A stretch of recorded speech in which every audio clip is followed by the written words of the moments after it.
Hello guys, welcome back to the channel and welcome to another film review. Tonight we're looking at, or today, we're looking at the terrifying sci-fi horror of M. Night's Signs. Now this came out years ago and I remember seeing it and I was absolutely petrified by it, but which is crazy because of all the horror films I've got. This terrified me quite more than a lot of other sort of films. Just because of the sort of premise of the film more than anything else. It stars a couple of well-known stars in there. Joaquin Phoenix and Mel Gibson. Mel Gibson plays an ex-priest who's no longer practicing being a priest due to an accident. What happened to his wife, where his wife was killed in a road traffic accident and he'd lost all of his sort of faith. And he's living in this farmhouse in the middle of like nowhere, in the middle of American countryside, with his brother and his two young children, a boy and a girl, and their two dogs. And they're just generally going about their sort of lives as normal. Quite sort of like minimalistic sort of way of living, I think. And and one morning he wakes up to hearing the screaming in the field, and he believes it's his kids. So he goes and checks the bedroom and sees that they're not there. So he then goes to investigate what was going on, and his brother hears the screaming too and joins him, and they go running through all these sort of cornfields where they bump into the young girl and sort of like that, and then they hear his son, and he goes towards his son. He finds his son, and none of them are hurt, they're just screaming and stuff like that. And the son, and he goes, well, what's wrong? And he goes, well, he sort of turns his dad's head round and it points him at the field, and then his dad's sort of like in this sort of gaze of shock, and then the sort of film opens up and we see this huge crop circle that's been there, wasn't there yesterday, and it's happened overnight. And then the camera sort of keeps panning away, and we see that there's a number of sort of crop circles, all sort of initiating some sort of symbols, not just round crop circles, but an actual symbol in the ground. And first of all, then Mel Gibson gets on the phone when they get back to the house, and starts blaming, well, not blaming, but trying to find out if it's these local sort of lads of a different farm that have been there. Maybe they've been tormenting them in the past, but he's trying to investigate to see if it was them. But apparently they were in the cinema that night, so it wasn't them. And then the dog starts behaving badly. He starts peeing on the floor in the house, and then starts really growling against sort of like the girl and stuff like this, sort of all these strange sort of things happening. And then they call the police, and the police officer, she arrives at the house and tries to investigate it. And he says it wasn't there yesterday, and she's wondering if it's a prank too, but they think there's something else going on. But then we sort of cut back to the farmyard, and the dog is going a bit crazy at, like I said, at the female, the young girl, and sort of growling at her. And then the son kills the dog. We don't see it, it's off screen. He says because he was protecting the young girl, the dog was going to go for her. So all these sort of bizarre things are happening. And like I said, the police officer comes around to sort of investigate, to see what's going on with the crop circles in the field. And while that's on, the young girl says to the dad, you know, she's been leaving little glasses of water around. She says it's all contaminated, but it's not. This is all part of a plan that happens later on in the film. There's little glasses of water everywhere. But her dad goes and tells her, because he's trying to talk to the policewoman, and she's interrupting. He says, go and watch the TV. She goes, I can't turn it over. She goes, what do you mean? Because it's the same program on every channel. So they all go towards the TV and see that all the TV channels, every program's been broken with this breaking news of crop circles coming up all around the world, in India, England, everywhere around the world. There's been these reports of these crop circles turning up overnight. And again, the Mel Gibson and the young and his brother trying to convince the kids that it's not. This is just a prank. There's just a sort of scam that's going on. The police officer recommends them to go to town for a day. So they all go to town one day for a day out, for something to eat, for pizza and stuff like that.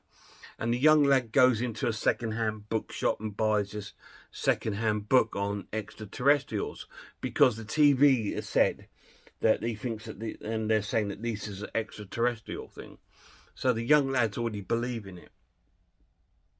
The brother goes to this sort of like military place to sort of like, I think he's thinking of enlisting to the army. He used to be like a big baseball player or something at high school, but then he's sort of like dishonoured with that, and now he sort of like just lives with his brother and their children. But I think he's thinking of enlisting. And the police, they're also talking about what's going on with these crop circles, and they're all trying to get away from it. Mel Gibson's trying to keep the kids away from the TV, so they're not just watching it all the time, and all these sort of crazy things. Anyway, after they've had something to eat, they then head back to, they see M. Night. M. Night makes another sort of like cameo appearance in this film. He plays the guy that was in the road accident and killed his wife. He wasn't drink driving, he just fell asleep, and he sort of like ended up having an accident, killed her by accident.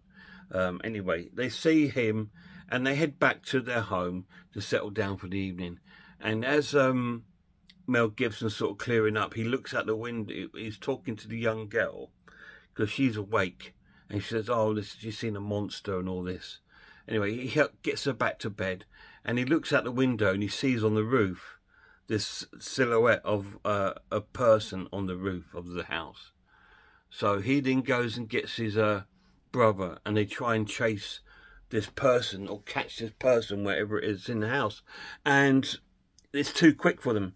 They lap round the house, sort of running around trying to catch it. Mel Gibson can't curse because he's a priest, so he's trying to not curse and all this sort of thing. And they both meet up in front of the house, and then they see whatever it is has gone back on top of the house again. And as they try to have a look, it sort of jumps off and goes into the field and disappears. So again, the next day they call the police out, and she comes out again, and they said it was a man, but she said, "You sure it wasn't a woman?" or whatever, and all this sort of thing. And they said, no, it was too quick, and to, you know, jump 10 feet onto the roof, and all this sort of thing. And all this crazy shit going on. And it's really quite eerie, because all this stuff's happening at night, and all you can hear is like crickets in the grass, and the sort of wind going through the corn and stuff. It's a very eerie sort of sound, which adds to the atmosphere of the film, I think. And all this sort of crazy stuff sort of going on. And it's like Mel Gibson's like he's seen the figurine, he's seen the thing, but he's still obviously thinking that no, this has got to be, he thinks it was one of the other lads, like I said, from another farm tormenting them. But anyway, as time creeps on, they start hearing more news reports, and the young children are more believing that it's an alien. And his brother, Mel Gibson's brother, is also starting to believe it, because they want to watch the TV. Mel Gibson says, let's see what's going on. And it's all these reports on TV from around the world. And then there's one bit of when they see an actual clip of the alien again on the TV this time, and all this sort of stuff going on. And the young kids build this tinfoil like hats to put on their heads so they can't obtain their brain and stuff like this. So they start to believe that there is extraterrestrials now on the Earth, but they're trying to find out if they're there for just, you know, interest, or are they there to be hostile? And over time, they believe it to be hostile, because Mel Gibson goes back to the house where M. Night lives, the guy that run his wife over, and he's leaving home. And they start talking, and he actually apologises for what's happened to his wife and all this sort of thing. And he says he's moving. He says he's going to move close to water. He says it appears that these things don't like water. And he goes, if you're going to go in the house, don't open the closet door, because I found one and I've trapped it in the closet. So Mel Gibson then goes to the into the house, into the closet, and he sort of tries to see if he can see under with a knife under the door. He can see there's something in there, but he can't. But then he gets down on the floor to get closer, and his hand comes out, and he accidentally chops the fingers off of this this thing that's like, it's like creepy looking green hand. And then when Mel Gibson gets back to the house, that's when things change, and he believes, you know, these things are hostile, and then they start boarding up the house and stuff like this. And while it's all going on, there's more TV reports of like lights in the sky and all this. It's a very scary thing, because imagine if this actually happened, you know, out of nowhere. There's just these crop circles turned up, and then there's lights in the sky like these sort of spacecrafts, and then there's physical videos of this sort of beings that are wandering around.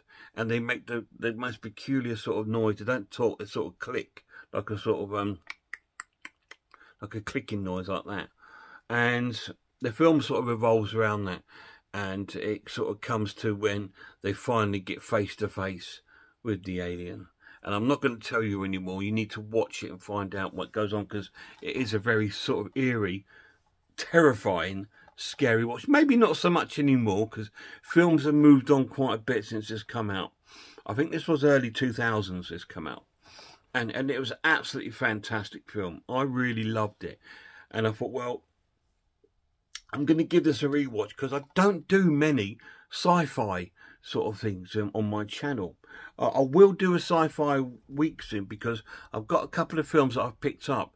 You may remember I picked up the 2001 Space Odyssey, and I've got Silent Running and stuff like that. So I will do a sci-fi week soon. But I just wanted to look at this one, because this is more of a sci-fi horror than just a science fiction sort of film. And the horror lies upon what your mind's thinking, what your mind is telling you. Not visually. It's not visually absolutely horror film. There is jump scares in the film, but it's more of like the eeriness of the film. And my God, what if this happened? And that's where the horror of this film comes. I'm going to score the film now as an amazing watch and give it a 9 out of 10. It's that good of a film. Yes, it's a big budget film. It's made by Touchstones Pictures. It's a big Hollywood production, but it's amazing, and it's done so well. I absolutely love it. A lot of people, like I said, struggle with M. Night Shyamalan's films. I love them. Doesn't necessarily mean I like the director himself. I still find him quite sort of, when I see him in interviews, he's quite sort of arrogant, where you see his films, he'll put written, produced, directed by. Like, his name's up in every other screen. It's just like, yeah, okay, mate, we know you're wonderful. You don't have to keep telling us that. And he comes across like that. And I watched the making of on this film, and it was all about him. He was pretty much in nearly every scene of the making of, and everyone, actors or crew that were in this making of, were all talking about him. And I was just thinking, yeah, he is up himself a bit, but you know, I suppose that's just the way he is, and I'm not going to make me judge his films, because I think his films are amazing. There's very, very few that I don't particularly like. I mean, there's one I really wish they would release on Blu-ray. I think it's only on DVD in UK, and that's The Village, and that's probably one of my favourite ones of his. I don't own it. It is on DVD, so I should pick it up, really, but I don't own it. So, but if anybody's got a copy of it and want to donate it to me, feel free. But I don't own that film, because I was always hoping it's going to get a Blu-ray release, but it sort of never has, and it's really strange.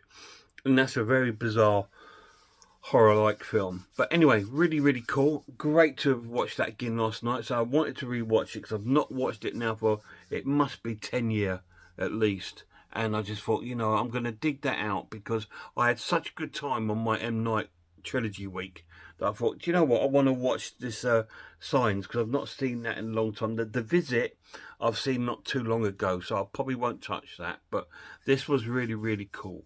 Great to see it again. Signs, 9 out of 10. Any of you guys seen it? If you haven't, let me know down below.